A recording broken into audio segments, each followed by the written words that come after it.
ISO 19650 talks about the organization and digitization of information about buildings and civil engineering works, including building information modeling.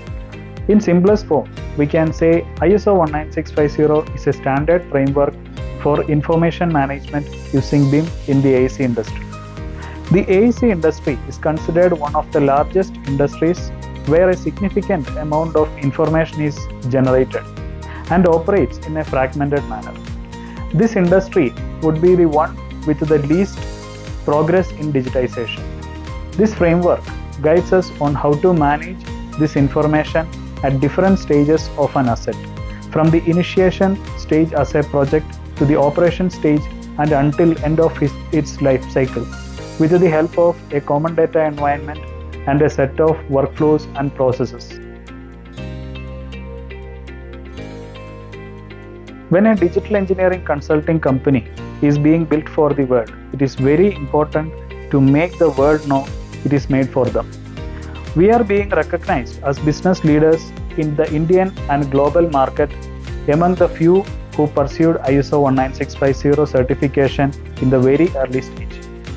This recognition brings us more business across the globe and convincing becomes easier. It showcases to our clients the capability and capacity of delivering any complex projects with a quality in a standard way. This also showcases how we stand with them in the digitized project delivery at the organizational level. Desapex's mission is to enable digital adoption and integration for target value design, and our vision is to build a sustainable built environment. BIM platform helps us in achieving this.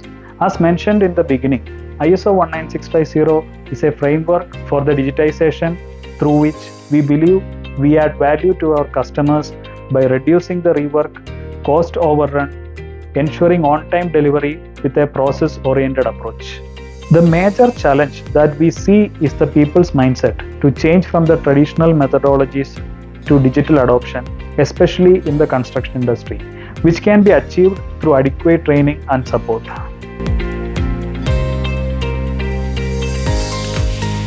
So you can write down the challenges that you are facing in the projects or in maintaining an asset, or the challenges in the organization due to the projects or assets. We are open to discussing how it can be sorted based on the framework of ISO 19650. Be the change in the changing world.